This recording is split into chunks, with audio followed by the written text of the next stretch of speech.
As a child, based on my condition, I was told I could never run. It's just hard to run. Professionals and specialists tell us a lot of things that can only serve to limit us.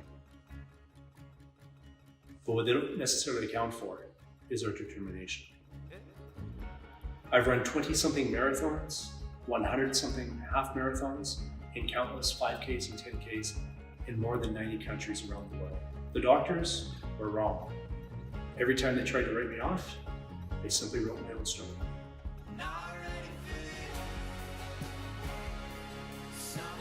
Throughout my travels around the world, I realized I wasn't alone. I'm running across the globe in search for others that have the audacity to break down perceived limits and show others where greatness comes from, beyond limits.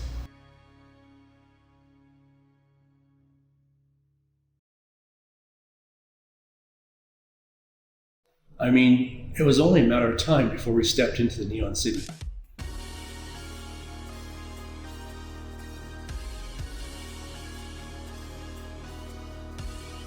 In this episode, Beyond Limits takes its first steps into Asia. Welcome to Tokyo, Japan. The culture is thousands of years old, yet embedded throughout this futuristic city. Unbelievably clean, super respectful people, beautiful architecture, quiet. A city of 14 million people. This is rush hour. There's no one in this city. It's all the hustle without any of the bustle. What do you think of the protest? It's peaceful. Protest I've ever seen in my life. The Japanese have a variety of traditions and customs. For the Japanese, bowing is just a standard practice.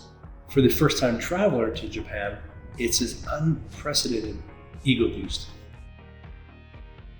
My favorite tradition, however, is the art of kintsugi, which is a Japanese art form that dates back centuries. Now, on the surface, this is a process of fusing broken pieces of pottery together with gold, making something better from something that was broken. Now, for the viewers watching Beyond Limits chronologically, they'll know why a practice like this means so much to myself and my trusted cameraman. You're probably already ahead of us on this one.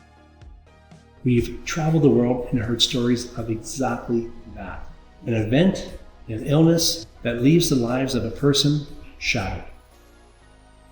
But through some resilience, through some community, and some breaking past limits, they've made a life for themselves that is more fulfilling than they could ever imagine. And this episode is no exception. We're here to tell the stories of even more inspirational runners, those who have taken something broken and made it into something undeniably better, and who also just happen to be running in one of the world's most iconic races, the Tokyo Marathon. So let's run, let's get inspired, and let's see what amount of sushi makes it no longer a legitimate business write-off. That was just the second word I've heard in 8 days of being in Tokyo. It's a Porsche driver. Are you surprised? Not at all. It could sound a little naive to look at every limitation and immediately assume it's going to lead to something stronger. If you couldn't breathe, for instance, somehow that would lead to something better. But alas, that is in fact the story we're about to hear. Throughout Beyond Limits, we've come across so many excuses, but we've yet to come across someone who actually uses them. I'm careful to not justify or give anyone any reason to use an excuse. But the man we're about to sit down with next, overlooking the neon signs of West Shinjuku, I really did feel it had to be the be-all and end-all of reasonable excuses. Russell, Stephen, pleasure. Pleasure to meet you. Thank you for your time today. My pleasure. He's not only a 10-time marathoner, well, actually he may have run more. And number 10 or number 11. Yeah, number 10, actually maybe number 11. Or Maybe. Yeah. You don't yeah. remember. I don't remember. I don't count anymore. And as if that wasn't impressive enough, Russell has a severe condition. One that limits his lung capacity to only 25 to 30%. Yeah, I have a severe lung disease called COPD, which is chronic obstructive pulmonary disease. It's taken me a long time to learn how to pronounce that, which basically means my lung capacity sits around 30%. A lot of unknowns when you go into a race. I'll probably be the first person to ever run the Tokyo Marathon with an oxygen machine on my back. I was diagnosed with COPD back in 2011. In 2012, after my diagnosis, I did my first Ironman. I've only got 30% lung function, but I get 100% out of that 30%.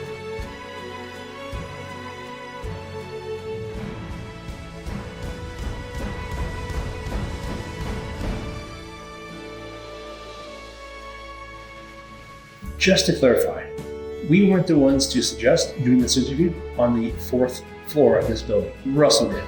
Just to be clear. My first Ironman event has 3.8k swim, 180k bike ride, and then a 42.2k run. So we finished with a marathon.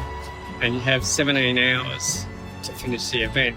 It took me 16 hours and 52 minutes. Russell is regularly sponsored by leading brands and is continually giving lectures to groups all around the world. When I was diagnosed, I was only 45 years old. My prognosis back then wasn't great. I was told that I'd need a double lung transplant within 5 years.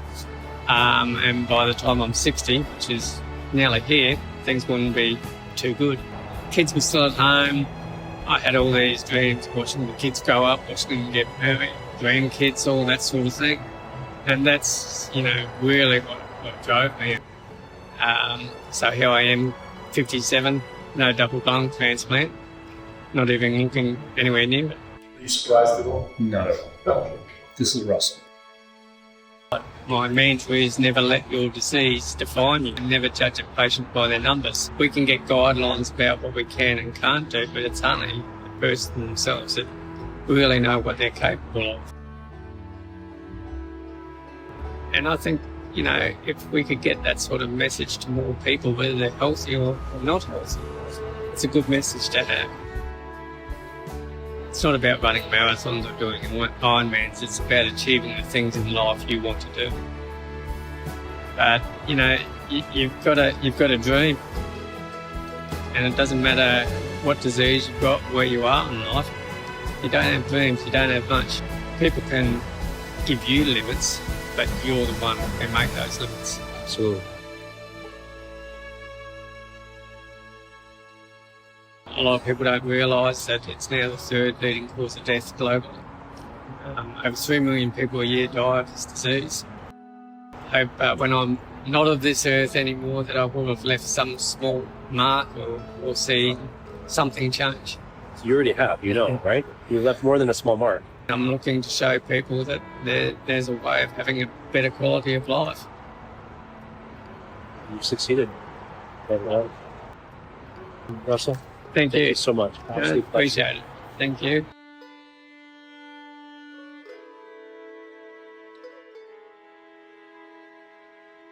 It's such a credit to the people that we're able to sit down with. I'm walking around one of the most famous cities on the globe, a metropolis with cat cafes and a building with 8 floors of arcades. All I can do is walk the streets and think about the incredible stories we're hearing together. We can take something like ourselves when we're broken and not just fix ourselves, but come back even better, even more beautiful, even stronger. And that's exactly what this man did.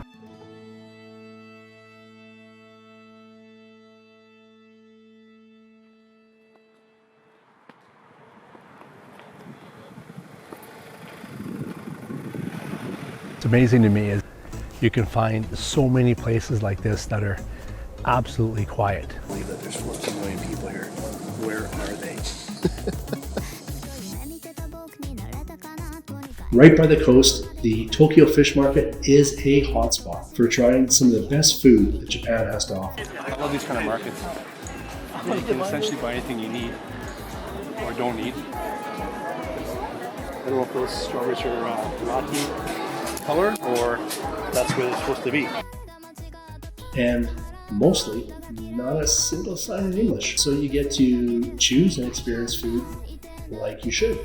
By the smell, by the look on his plate, and the sound of meat sizzling on a grill. I knew that the teriyaki eel or the seared tuna were top contenders, but I wanted to keep looking just to be safe. Somehow, no surprise at all, I got completely turned out on this place.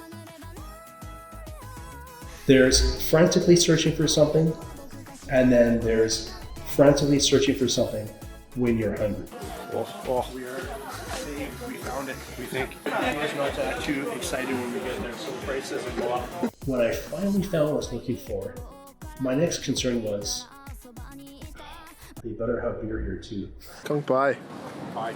It was very reassuring that I hadn't hallucinated an entire local business.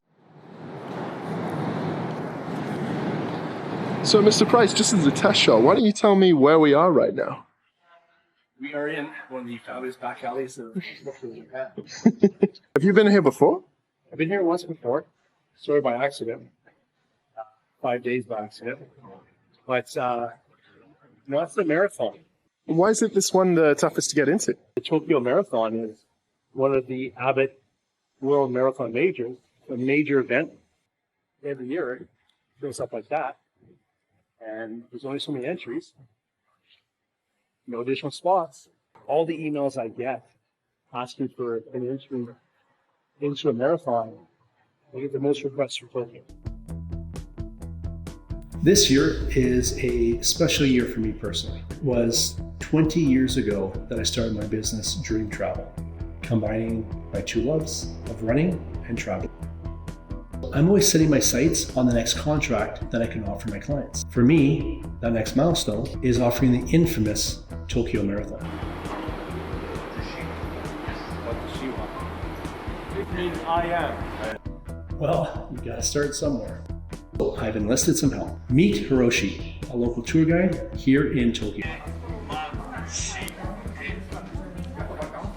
Japanese is very, very much different from any other language. This man is going to be very helpful immediately after the first word that comes to my mouth, konnichiwa, because after that, it's all downhill. Tell me this, Mr. Price. Do you have a meeting? Tell me. I do not have a meeting. I just came to Tokyo on a whim, thinking I can make this work. I made it work in London. I'm going to make it work today. This is a step or two above sending an email. You got this, man. Here we are at the Tokyo Expo, and it was time to split up. Hiroshi and I went one way, and my trusty cameraman went the other. It wasn't really a breakup, but it certainly didn't take him long to start interviewing other people. Okay, well, all you have to do, you just have to get rid of the sentence in your head. I don't feel like doing it. Once you get rid of that one, you're fine. Back behind the scenes, I was chatting with the officials, and quickly, Hiroshi became an absolutely invaluable part of this team. Tell me what happened. I have no idea. It all happened in Japanese. Hiroshi didn't just step in and help, he took over. I said, konnichiwa, and he just kind of like nudged in front of me and says, this guy is here for a contract. Who assured me a interview, a sit down, my emails will get through. I'm feeling pretty optimistic. Conversations were in motion. This could be a really big year for Dream Travel.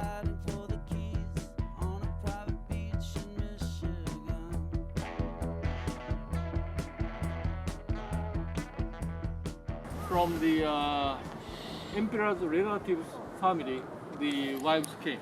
So the one place in Oku, only one male could enter, was only shogun. I'd be putting on a wig, trying to sneak in.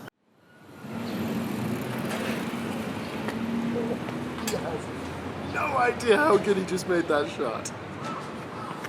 It took one sentence for us to know that we absolutely needed to meet this runner. When we asked her what she was doing in Tokyo, her response, she was going to dance across the Tokyo Marathon finish line. Exciting. Ashna, right? Yeah, Ashna. Steven. Nice to meet you, Stephen. Tokyo, Japan. Yes. Your first time. Yes. Why Tokyo? Why are you here to run a marathon? Japan, I've been fascinated by a lot of things that Japanese culture is associated with. Whether it's at work, lean principles, which is improve efficiency and reduce waste in life. And most importantly is kintsugi, right? They have this pottery, and when it's broken, they use these adhesives and they use gold on top of it. And it turns out to be more beautiful than it was before it was broken. All that to say that when things happen in life, when things chip away and you bring it back together, sometimes we're more beautiful, we're more resilient, and it just improves with age. And so I just wanted to live it while I was in Tokyo. Actions go further than words. Now, Ashna's words were, "My mission is to encourage women from all diverse cultural backgrounds to embrace their beauty that exists in their uniqueness, including their ethnic wear." So those were Ashna's words. What her actions were to become a Guinness World Record holder, to become the first and fastest woman to run a marathon in traditional Indian garb. So yes, this woman, she means business. And I ran the whole marathon in sandals, and I broke the old record to create a new one. Congratulations. Thank you. It's absolutely fantastic. It was amazing. Brutal, but amazing. Dance across the damn line. Like, Yeah. hey, I did this. You're new to marathon running. I am very new. Yeah. This is number 2. This is number 2. I was not a runner before COVID. Anything that has scared me or have a fear of, I kind of run towards it with full force. I'm not a runner. Like, I could walk from here to the end of this garden, and I would be like, oh my God, I think I have runner's knee, right? It's like 10 feet. Yeah. And then I thought, that can't be me. What is it that's holding me back? I just Google out of curiosity. It said, this is the last day to register for New York. And I said, if not today, then what am I waiting for? I've already had a second chance in life, as I like to say it. And what am I waiting for? This could not be there tomorrow. Resilience was something that was taught to Ashna at a very early age, but was truly put into practice when she was at the receiving end of a brutal hit and run. 3 years ago, I was on a vacation with my dad at Niagara Falls for a weekend, and we were just coming back after taking the waterfalls tour at night and watching the fireworks. And we were on the sidewalk and just got hit by a car. It was a hit and run. We both got hit. Next thing you know, it's a broken spine and you have broken foot. And it took me months to get up on my feet. But as you can imagine, it didn't take long for Ashna to bounce back. 10 days after I got back to New York, I signed up for a 5K. Again, it was telling my body that it's not okay to be down there. You can push yourself. Because if I stay down there, I might get comfortable, and that's not what the goal is. Not to say don't listen to your body. You gotta heal, you gotta listen to it. But at the same time, there are things that you can push and overcome that is just a voice in your head. Right. No limits, really. There's no limits like to human mind. Yeah, you can Yeah. push yourself. Other than limits we impose upon ourselves. My nonprofit is called Samna. My motto for the nonprofit and for life is there's growth on the other side of fear. And once we overcome what we fear, like I did the marathons and the whole running, like there's a whole new world that opened up. So what if I'm not gifted with, like I said, the money to buy the shoes or like the perfect body type, or like you gotta start somewhere. You don't have the say in what cards you're dealt. But what you do with that is within you. I think you decide what you want to do with it. Take that and make the best of it. When I walked back after the accident, I might have not been able to walk properly, but I just knew that I come back with 4 limbs intact, like all my limbs intact, and I am walking. Alive. I am alive. And I was so thankful. I had so much gratitude, right? So what could I ask for? And then you're dancing afterwards, right? And I go, that's the most beautiful thing ever. Hey, I'll be dancing tomorrow. I can't have wait my to see steps that. practiced. Good. All the best tomorrow. Thank And you. whatever you wear. All right. There's a race tomorrow. There's a marathon you got tomorrow. Yeah. In not that long. Less than 24 hours. Yes. Yay, I'm excited. You're So phenomenal. tomorrow I'm just dancing. If I find a dancing group who's playing something, oh, you will find me dancing right there. I'd be like, Let me show you some Indian moves on your Japanese music here, people.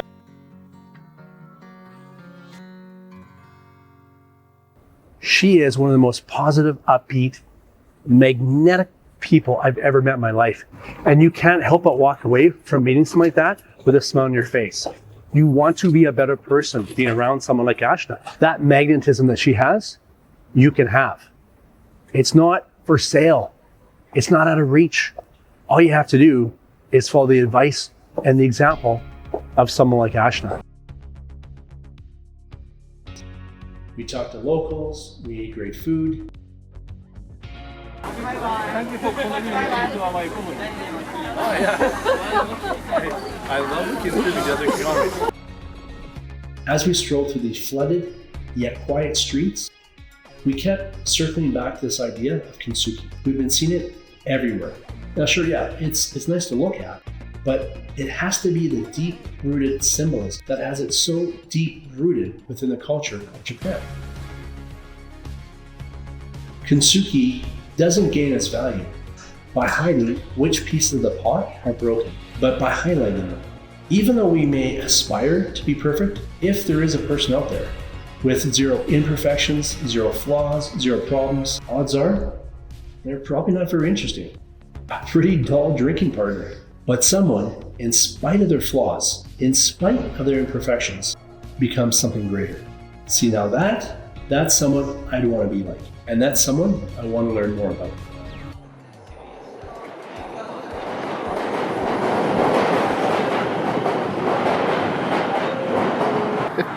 Yeah, what time difference are you working on right now? Feels like it's midday here. It's definitely not. And what are we up to tonight? Tonight we are going to teach my trusted cameraman lesson 2 in video games. It's the night before the big race, and considering I'm not running in the morning, doesn't seem entirely irresponsible to spend a few hours at one of these arcades. It'd be rude for someone to make 8 floors of gaming and for me not to at least give it a try. And besides, I need to decimate my trusty cameraman at Street Fighter. And if he edits out all the shots of Street Fighter, it's because I did absolutely destroy him. And he didn't want to include in the final edit. He did beat me at the only game that meant for pre-teen age girls. Good morning from Tokyo. It's 7 a.m. and I am ready to get to the start line.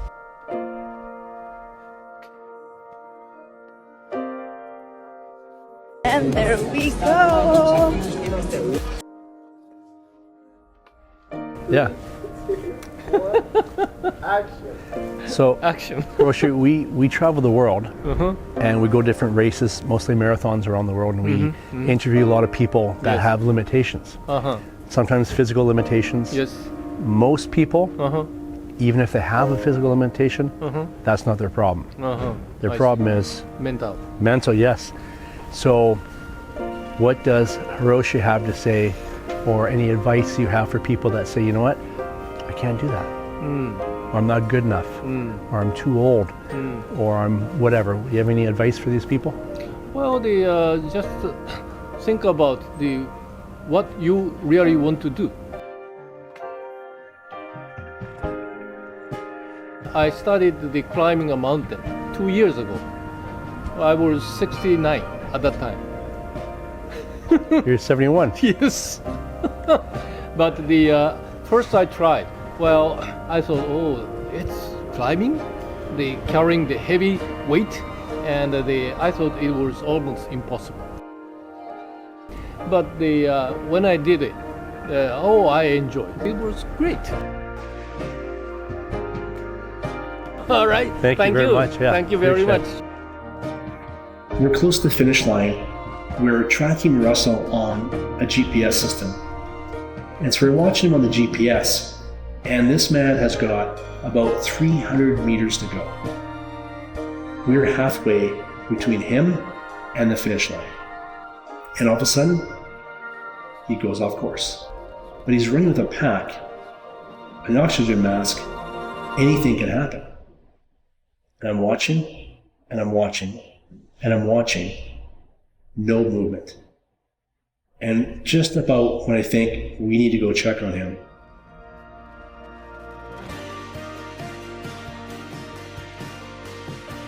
I think with Tokyo, with picking up GPS marks, because of all the buildings, it drops in and out. Tokyo, the biggest feeling I felt crossing the finish line was a sense of relief. It shows me that I can do things that my doctors told me that I would never be able to do. Wonderful, amazing race. Today was my new personal record. Ooh, how did that feel? Amazing. Can't believe it. That's amazing. I will do it again.